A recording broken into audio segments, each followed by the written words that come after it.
सुप्रभात बच्चों, नए सेशन में नई कक्षा में आपका स्वागत है। आशा है आप सभी घर पर खुश एवं सुरक्षित होंगे।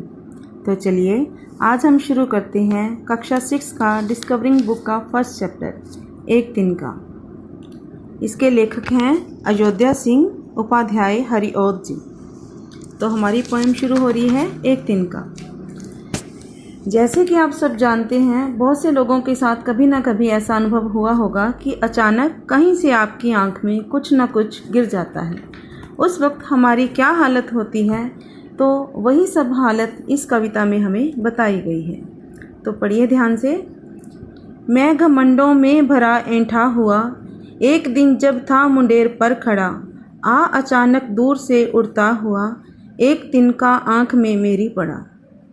तो कवि एक दिन अपनी छत की मुंडेर पर खड़ा हुआ था, घमंडों में भरा मतलब अभिमान से भरकर, अहंकार से भरकर।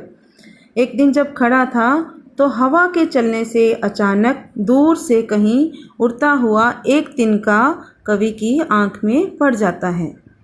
मैं झिझक उठा, हुआ बेचैन सा, लाल होकर आंख भी दुखने लगी। जैसा कि हम सबके साथ ऐसा होता है कि कभी हमारी आंख में कुछ पड़ जाए तो हम बहुत परेशान हो जाते हैं। ऐसा ही कवि के साथ भी हुआ।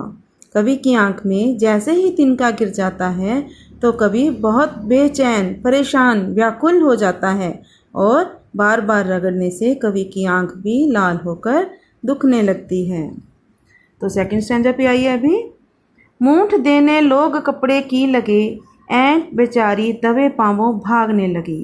अब क्या हुआ, जैसे कि आप चित्र में देख रहे हैं, कवि बहुत परेशान है तो उसके दोस्त भागकर उसकी सहायता करना चाह रहे हैं। तो मूठ, जब कपड़े को मोड़कर उसको थोड़ा तीखा करके आंख से कुछ निकालने की कोशिश करी जाती है, तो ऐसे ही कवि के दोस्तों ने कपड़े की मूठ बनाकर कवि की आंख से उस तिनके को निकालने की कोशिश की। ऐंठ बेचारी दबे पांवों भागने लगी। ऐंठ क्या था? अभिमान, गर्व, जो अकड़ थी कवि में कि मैं तो सर्वश्रेष्ठ हूँ, वो कवि की सारी जो अकड़ है वो एक पल में ही निकल जाती है। जब किसी ढब से निकल तिनका गया, तब समझ ने यों मुझे ताने दिए। ढब में तरीका। जब किसी तरीके से तिनका कवि की आंख में से निकल जाता है, तब समझ ने यों मुझे ताने दिए। समझ मीन्स समझदारी, जो कवि की समझदारी थी, अकल थी। यों मीन्स ऐसे। तो जो कवि की अकल थी उसने कवि पर व्यंग्य कसा, ताना दिया उसको। क्या ताना दिया? ऐंठ तातू किस लिए इतना रहा, ए तिनका है बहुत तेरे लिए। क्या मनुष्य, तो किस बात पे भरकर इतना घमंड कर रहा है, किस बात पे इतना अकड़ रहा है? तुम्हारी सारी समझदारी तो एक तिनके की वजह से ही धरी की धरी रह गई। एक तिनके की वजह से ही तो इतना परेशान हो गया, इतना असहाय हो गया कि तुझे किसी और की ज़रूरत पड़ने लगी।